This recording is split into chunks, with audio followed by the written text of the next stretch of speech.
Hey guys, Lee Schaefer here with High-Vis LED Lighting and the FireTech brand of lights. Here today with Joe Coy. How are you? Good. So he's our new national sales manager for fire products, and we are standing in front of what, Joe? This is Marion County's brand new King Cobra from Rosenbaur. Right. Beautiful truck. Yep. Every single light that they could spec as being FireTech is FireTech. Got it's it. awesome. Sounds good. So what do we have on the front of the truck?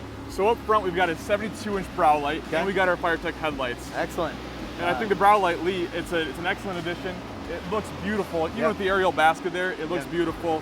Function-wise, Yep. kind of how do they have it set up? Yeah, so function-wise, you have spot, flood, and scene optics. They have it all on right now, and you can have marker lights included in it as well. So a pretty cool option for any fire department that's looking for a front scene light. And then obviously capped off with our headlights. Absolutely. It's a great front end. It's a home run, as Jeremy would say.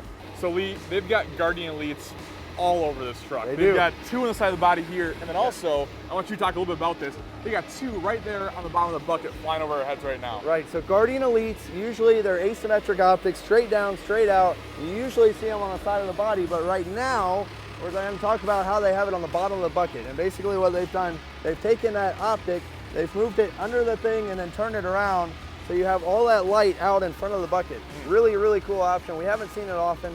Really cool. What I like about that is it puts the light where you can use Yep, it. You yeah. can't use the light straight below you. You Right. need it to go straight below you and out away from the truck. And by turning it around, they don't have the light shining back at the aerial, they have it shining out in front of the truck, in front of the bucket. So really cool. Absolutely.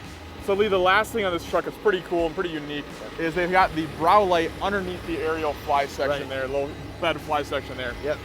Tell me a little about that. Interesting thing about this is they've chosen our FT optics, so spot in the middle, flood on the outside of the bar. So they have that all the way up the aerial lighting, right, the spot part, and then they have flood lighting so they can see around the outside in case you're getting close to power lines or something like that as they're operating the aerial. So really cool. I think it's an awesome Yep. idea. All in all, Lee, Marion County's got a beautiful truck, Yep. bunch of FireTech products down there. Solid It's going to serve spec their community really well for years to come. So Absolutely. Thanks for congratulations walking to them. around with me. Yeah, it's great.